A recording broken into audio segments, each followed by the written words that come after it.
office!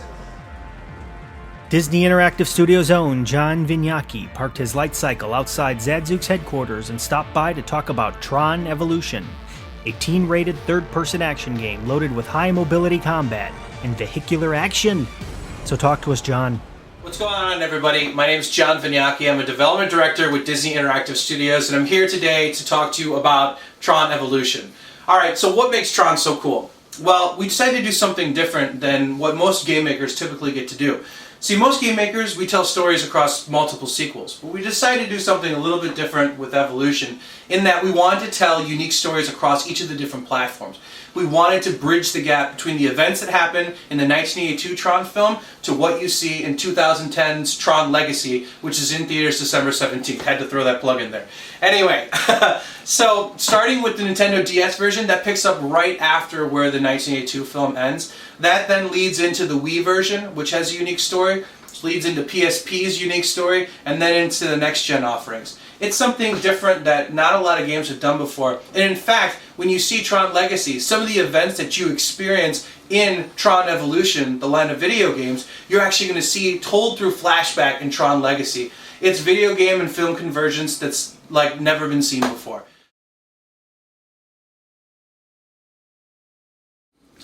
So the story in Tron Evolution is told across multiple chapters. Of course, Kevin Flynn makes his triumphant return. You play as a character by the name of Anon. He's actually a system security program created by Kevin Flynn to look at some recent strange activities that have been happening on the grid.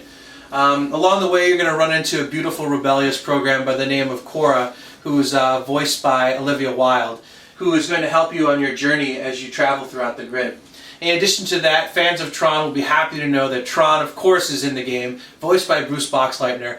As Anon, you actually report to Tron, who's the head of system security, and Tron leads you through the grid, trying to figure out exactly why these strange things are happening on the grid.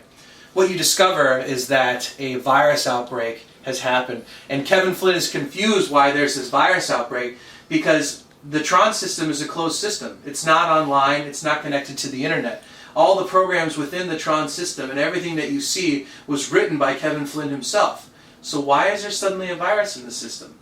As a gamer, you're going to go through the story of Tron Evolution and find out why and put an end to the virus, which will lead into the events of Tron Legacy, the film.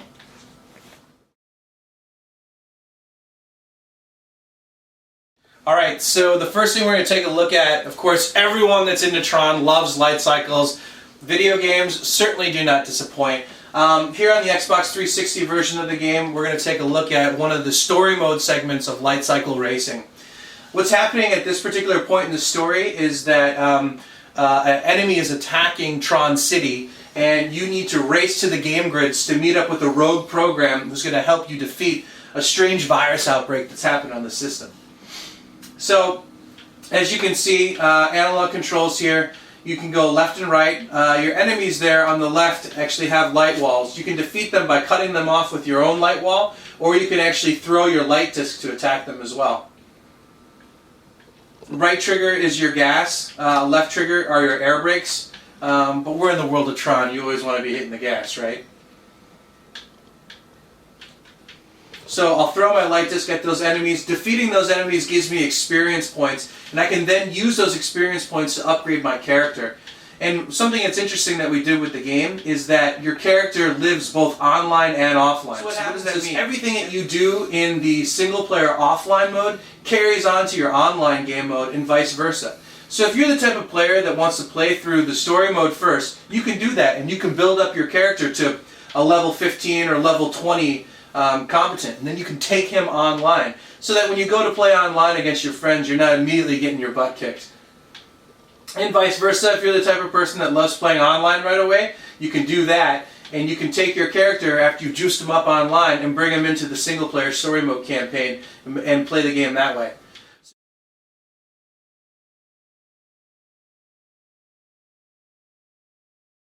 Okay, so right here we're actually in Bostrom Colony.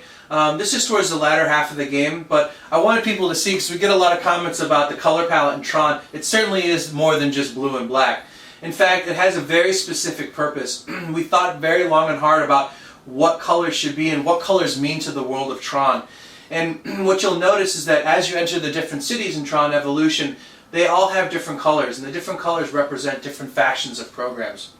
Something I want to point out real quick are these disk stations. They're littered all throughout the world, and what's cool is that you can access these disk stations to upgrade your character in any way you want.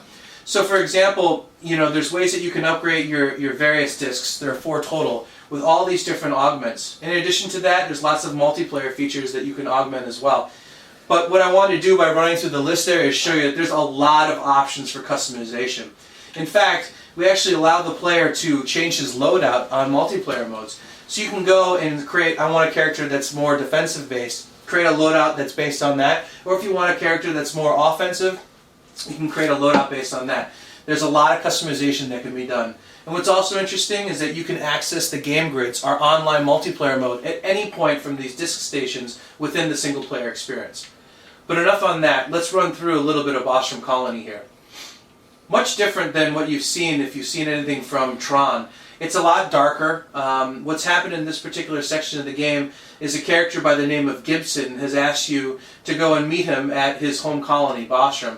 And when you show up, you'll notice that there are in fact viruses all over the environment here, and there's no one here. So what you're going to do is start investigating this particular area to find out what happened. The actual movement in Tron Evolution is high mobility, that's what we call it. In fact, your character has the ability to traverse different walls and different environments, do these long, big jumps, and actually we use, in our combat, we use capoeira, which is the Brazilian martial arts fighting technique, to defeat different enemies. These are the same things that you're eventually going to see in Tron Legacy, and some of the same themes that you'll see in Tron Legacy when you see the film in theaters. So right now, as you can see, I just actually unlocked here an area where I'm going to run into a few enemy types. So we've got lots of different sentry enemy types in the game. These are the infected, and the defensive protocols and attack vulnerabilities, those are things that are installed in your system security program to tell you the type of things that these enemies are vulnerable to. For instance, just attacking them with the regular disc, as you can see right there, it doesn't do very much damage. And the game tells me that I'm going to need to use my stasis disc in order to hurt this enemy. So what I'm going to do is I just switch to my stasis disc. Now I'm going to throw it at that enemy, which will launch him slowly into the air. Then I can use my ranged attack to defeat him. That's it for this week's episode of Zadzooks Video Game Minute. Thanks for watching and playing. I'm Joseph Zadkowski.